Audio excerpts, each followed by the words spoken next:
Bonjour, j'espère que vous allez bien. Dans la présente capsule, je vais examiner les types de jugements sur la réalité. C'est une distinction qui est fondamentale pour pouvoir bien se repérer, que vous avez fort probablement déjà vu dans votre cours de Philo 1, mais étant donné l'importance de ces distinctions-là pour se repérer convenablement, je prends le temps de reprendre cette distinction-là ici avec vous. C'est une distinction qu'on ne retrouve pas seulement qu'en philosophie, c'est une distinction qu'on retrouve de façon très générale, donc qui aide aussi dans le quotidien pour évaluer les types de jugements et ce qu'on peut en dire ou ce qu'on peut ne pas en dire. Donc ça va aussi situer les choses. Cela dit, juste avant, une petite parenthèse technique.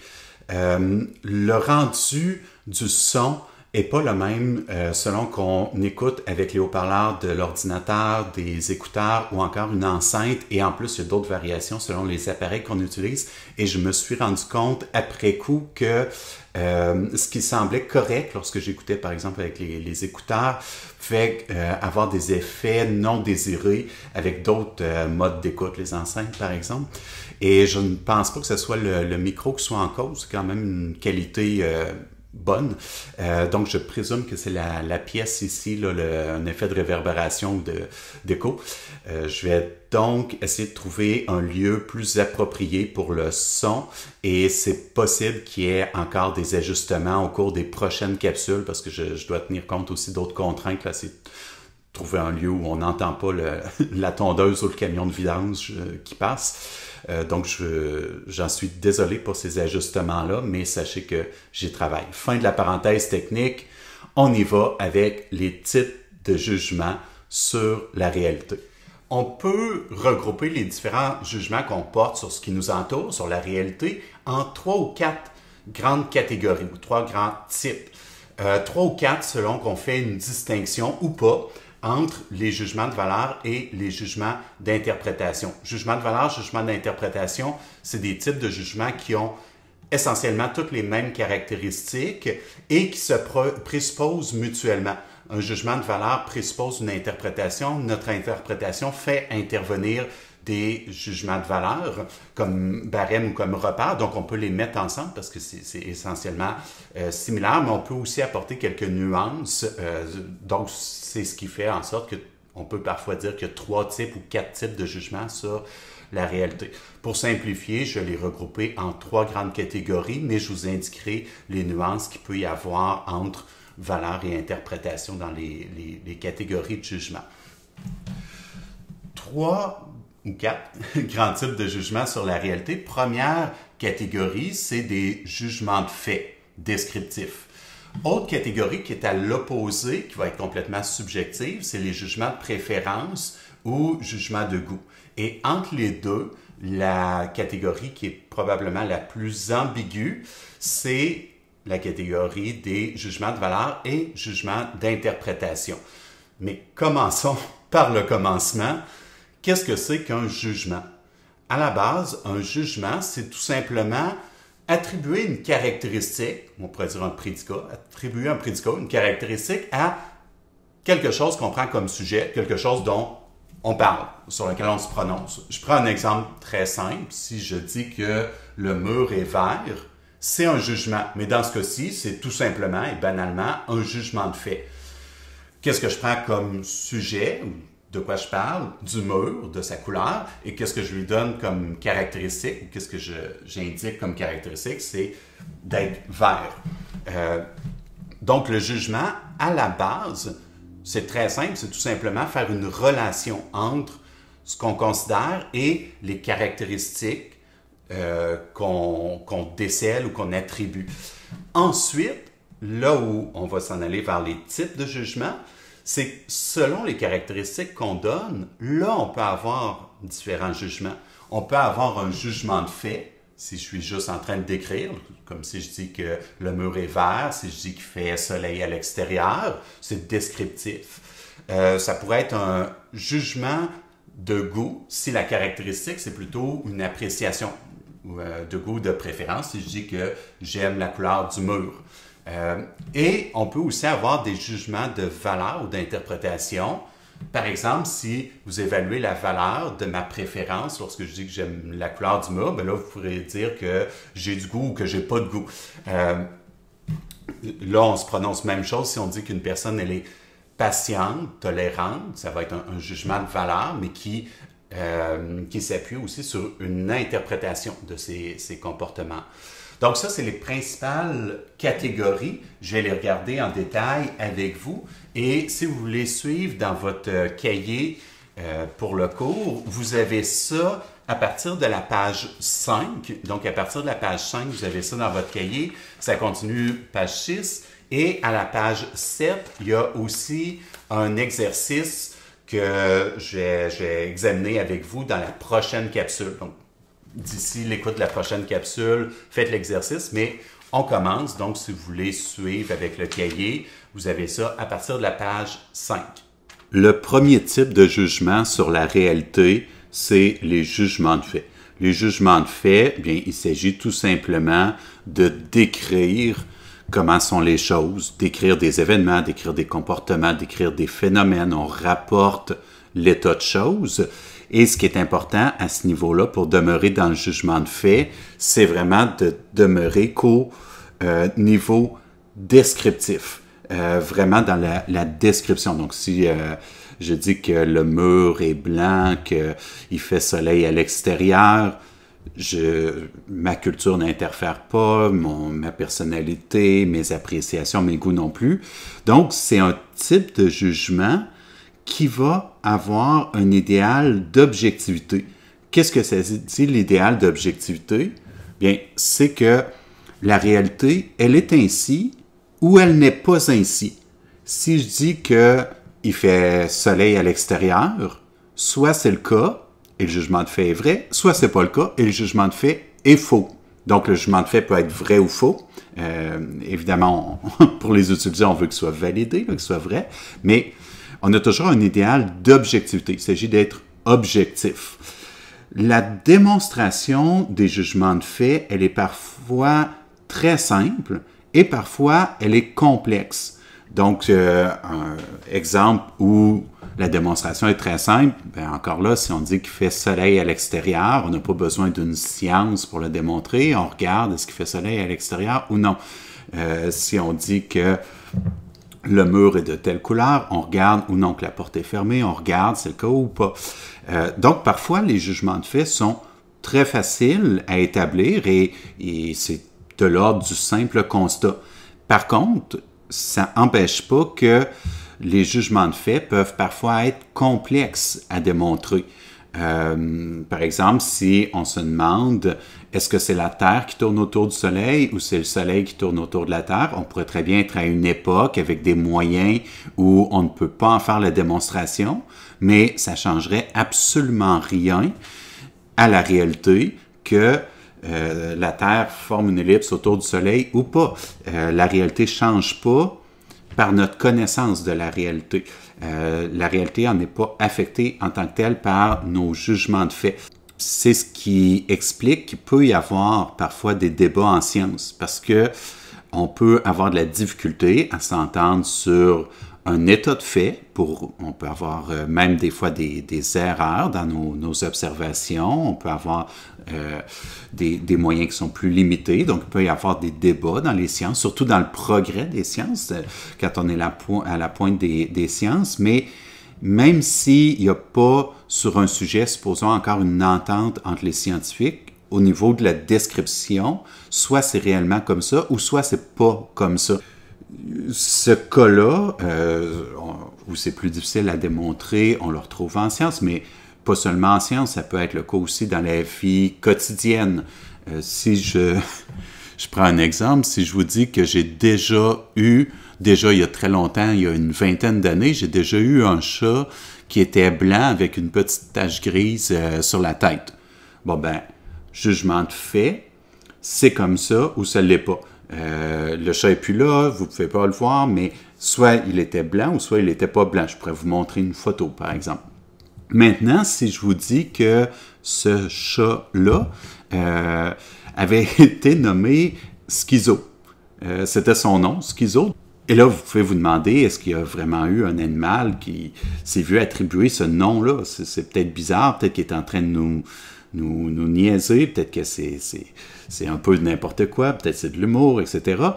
Là, on est dans la catégorie des jugements de fait, c'est-à-dire soit c'était son nom ou soit ce n'était pas son nom.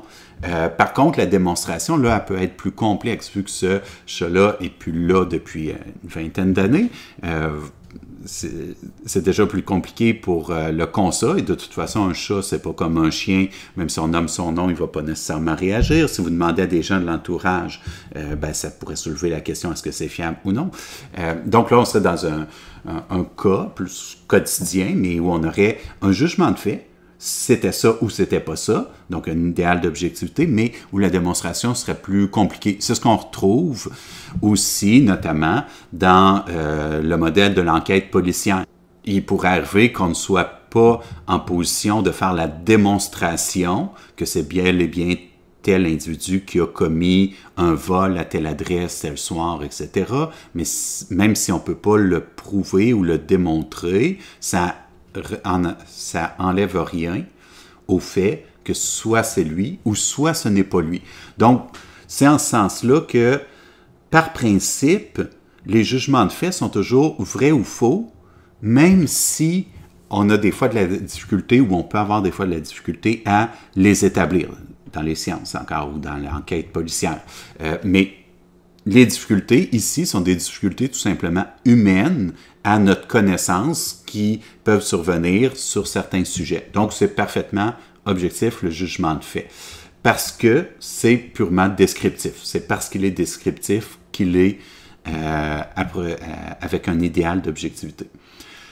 Si on passe à la deuxième catégorie, qui va se retrouver à l'opposé d'une certaine façon, les jugements de préférence ou jugements de goût. Préférence, goût, ça revient au même. Là, on n'est pas dans l'objectivité, on est à l'inverse dans la subjectivité. Les jugements de préférence ou de goût sont parfaitement subjectifs, c'est-à-dire qu'ils se rapportent qu'à la subjectivité, qu'à la personne qui les énonce ou au groupe d'individus si c'est les préférences d'un groupe. En ce sens-là, c'est résolument personnel ou lié à un groupe si c'est des préférences d'un groupe, mais on n'a pas d'objectivité. C'est tout simplement l'expression. Dans la préférence, on exprime ce qu'on aime ou ce qu'on n'aime pas, ce qu'on préfère finalement. Et en ce sens-là, il n'y a pas d'objectivité, il n'y a pas vraiment non plus de vérité. Il peut y avoir un idéal de sincérité, c'est-à-dire qu'on espère que la personne qui énonce une préférence soit sincère, mais il n'y a pas une vérité dans la mesure où ça n'a pas besoin de correspondre à quelque chose d'extérieur pour être vrai ou faux. C'est juste être sincère que c'est réellement la préférence ou le goût qui est énoncé. Et dans cette mesure-là, tant qu'on est dans la catégorie des jugements de goût ou de préférence, il n'y a jamais d'obligation à argumenter. On peut expliquer, si on veut, ce qui motive nos préférences, mais il n'y a jamais à argumenter en tant que tel. Je prends un exemple qui va être assez évident. Supposons que j'écoute un film, j'en discute avec des amis, tous mes amis ont beaucoup aimé ce film-là, et moi, je l'ai trouvé plate. Et supposons qu'ils me demandent comment tu as trouvé le film, ben là, l'idéal de sincérité, c'est que je dise, ben je l'ai trouvé plate, et que je dise pas, ah, c'était bon pour leur plaire parce qu'eux l'ont aimé. Mais, en même temps, il n'y a pas à argumenter. Ce serait assez ridicule si on me demandait de démontrer que j'ai trouvé ça plate, ou d'argumenter pour montrer que j'ai trouvé ça plate. Non, je l'ai trouvé plate, je l'ai trouvé plate. Ça finit là. Donc, il n'y a jamais à argumenter. Petite indication tout de suite par rapport à la philosophie. Bien, la philosophie n'aura pas à se prononcer en tant que telle ni sur les jugements de fait, ni sur les jugements de préférence. Parce que les jugements de fait, soit relève des simples constats. Il fait soleil à l'extérieur, le mur est telle couleur, etc. Soit on est dans des préférences, et là, bien, il n'y a pas à argumenter. Donc, la philosophie doit pouvoir être argumentable. Troisième catégorie, qui est vraiment la plus ambiguë, c'est la catégorie des jugements de valeur et des jugements d'interprétation. Et c'est là-dedans qu'il va pouvoir y avoir des réflexions philosophiques. Tout jugement de valeur n'implique pas des réflexions philosophiques, mais les réflexions philosophiques vont impliquer des jugements de valeur. Qu'est-ce qui caractérise les jugements de valeur et les jugements d'interprétation? Bien, les jugements de valeur ou d'interprétation portent sur le sens ou les valeurs ou les significations ou les directions. Ça nous semble aller dans une meilleure direction. Donc, on se prononce sur le sens. Et étant donné que les jugements de valeur et d'interprétation portent sur le sens, bien, par principe, on ne peut pas établir ce sens-là de manière objective. Ça va être la grande distinction ici entre les jugements de valeur et les jugements de fait. C'est que les jugements de fait peuvent être établis de manière objective, ou en tout cas, ils ont l'idéal d'objectivité, même lorsqu'on ne peut pas les démontrer, ils ont l'idéal d'objectivité, les jugements de fait, alors que les jugements de valeur et d'interprétation, ils portent sur le sens et on ne peut pas, nous, déterminer objectivement le sens. Ça nous dépasse. Par contre, qu'est-ce qui distingue le jugement de valeur du jugement de préférence? C'est que les jugements de valeur, même s'ils ne peuvent pas être objectifs, ont quand même une prétention à la vérité. Donc, ce que ça signifie, c'est que les jugements de valeur ne peuvent pas être objectifs, mais en même temps, ils se présentent comme pouvant être vrais et comme devant être considérés vrais. Donc ça nous place dans une catégorie plus ambiguë entre les deux. Ça ne peut pas être démontré humainement de manière objective, mais en même temps, ça doit être considéré comme vrai lorsqu'on les formule. Souvent, les jugements de valeur apparaissent dans la manière de formuler les choses. Je mentionnais le film, supposons que je dis que j'ai trouvé un film plate, je reprends ici. Si je dis que j'ai trouvé le film plate, c'est mon goût, c'est un jugement de préférence. Si je dis que le film est plate, là, ça devient un jugement de valeur. Parce qu'en disant que le film, il est plate, c'est comme si je prétendais, à tort ou à raison, que c'est vrai qu'il est plate. C'est comme si je formulais de telle sorte que je disais, c'est pas juste moi qui l'ai trouvé plate, mais il est réellement plate, ce film-là. Dit en d'autres termes, c'est comme si ces jugements-là se présentaient comme pouvant être valables au-delà de notre petite personne, au-delà du fait que c'est moi ou telle autre personne qui le prononce, ça devrait être considéré comme vrai. Ça, c'est ce qui va faire la grande distinction avec les jugements de préférence ou les jugements de goût.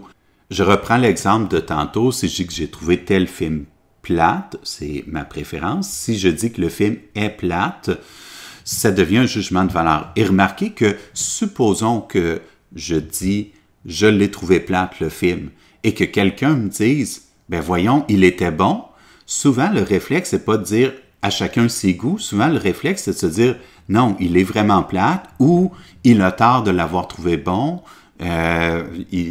Donc, on prétend à ce moment-là que c'est vrai. Donc, dès qu'on considère que notre préférence est vraie, bonne, valable, on n'est plus dans la simple préférence, on est dans l'énoncé de jugement de valeur ou de jugement d'interprétation. Donc, ça, c'est ce qui va venir essentiellement faire la distinction par rapport au jugement de préférence. Le fait que les jugements de valeur et les jugements d'interprétation ne peuvent pas être humainement démontrés de manière objective, en même temps qu'ils se présentent dans leur formulation comme devant être considérés vrais, ça fait en sorte qu'il peut y avoir des controverses sur les jugements de valeur. Tous les jugements de valeur ne seront pas nécessairement controversés, mais ils peuvent devenir controversés. Si on dit que tel sportif est un des meilleurs, c'est un jugement de valeur. On va probablement avoir en tête des faits pour essayer de guider notre interprétation, notre jugement de valeur, mais il pourrait y avoir des accords. Il y a une partie ici d'interprétation qui va au-delà de la simple description. Ou encore, si je dis qu'une personne est généreuse, c'est un jugement de valeur et ça pourrait très bien ne pas du tout être controversé, que tout le monde pourrait être d'accord pour dire oui, c'est vrai, ça rencontre la prétention à la vérité, cette personne-là, elle est généreuse. Mais il pourrait peut-être y avoir aussi controverse. Quelqu'un pourrait dire non, elle n'est pas généreuse, elle est incapable de se positionner. À ce moment-là, on peut décrire les comportements, on peut se rapporter à des faits, mais et là, peut-être que vous pouvez mieux voir le lien qui existe entre jugement d'interprétation et jugement de valeur, c'est que ça dépend comment est-ce qu'on interprète le comportement. Si mes références de valeur font en sorte que je perçois ça comme étant de la générosité, ça devient aussi mon interprétation. Deux dernières remarques sur les jugements de valeur et d'interprétation, c'est que les jugements de valeur ne se réduisent pas seulement qu'aux valeurs morales. Évidemment, les jugements moraux entrent dans la catégorie des jugements de valeur, mais tout jugement de valeur n'est pas de nature morale nécessairement. Par exemple, si je dis qu'une personne est ennuyante, c'est un jugement de valeur, mais c'est pas une faute morale ou c'est pas un enjeu éthique nécessairement. Et l'autre remarque, c'est que les jugements de valeur et d'interprétation peuvent appeler à l'argumentation ou à la discussion parce qu'ils peuvent se présenter sans controverse. On pourrait être d'accord. Je reprends l'exemple, on pourrait être d'accord pour dire oui, la personne est ennuyante, mais il peut y avoir des désaccords, il peut y avoir des controverses, même si le sujet est important, fondamental. Et à ce moment-là, comme les jugements de valeur ne peuvent pas humainement faire l'objet d'une démonstration objective, bien, on doit recourir à d'autres procédés si on prétend que ce qui est mentionné est vrai. Donc, l'argumentation est une forme qui va se retrouver là-dedans.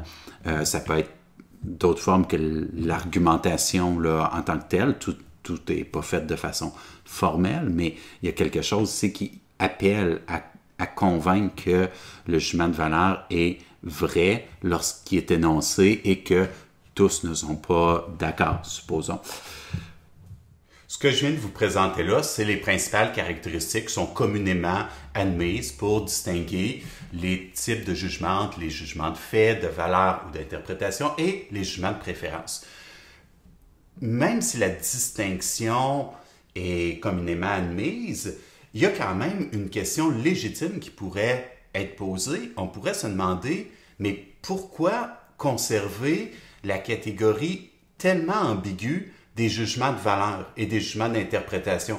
On pourrait dire que c'est une catégorie où ça se présente comme étant vrai, donc on veut que les gens y adhèrent, y croient, mais en même temps, c'est pas quelque chose qui est démontrable factuellement ou scientifiquement comme on peut le faire avec certains jugements de fait. Donc, quelqu'un pourrait se dire, mais pourquoi s'embarrasser de la catégorie des jugements de valeur? Est-ce que ce n'est pas une façon d'imposer notre point de vue à d'autres comme si c'était vrai, valable, valide, alors qu'on ne peut pas en faire une démonstration objective? Donc, quelqu'un pourrait dire, cette catégorie-là me semble embarrassante.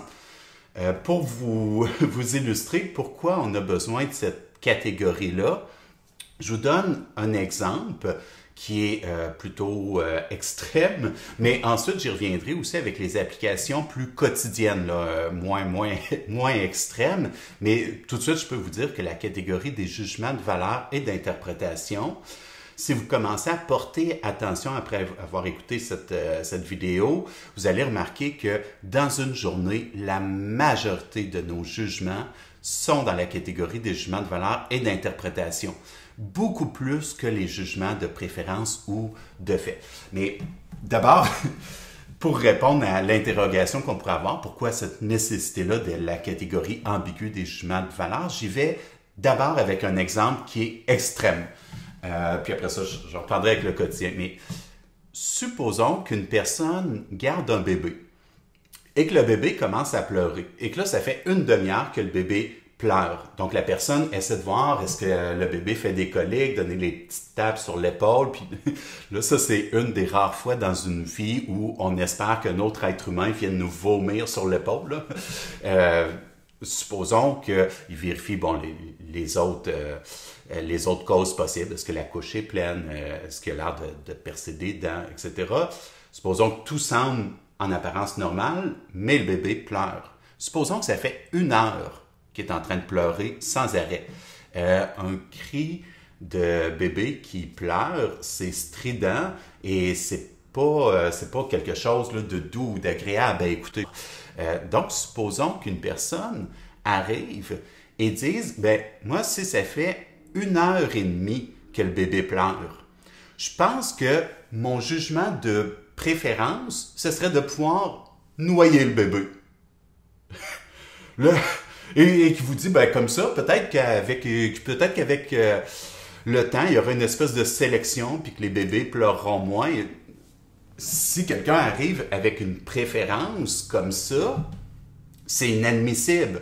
Mais si on dit que c'est inadmissible, qu'est-ce qu'on dit? On ne dit pas juste que ma préférence, c'est de ne pas noyer des bébés. Ce qu'on dit, c'est qu'on veut que ça soit considéré comme étant vrai, qu'il est mal de noyer des bébés. On veut que ça soit considéré comme vrai. On ne veut pas que ça soit laissé au goût ou aux préférences de chaque personne.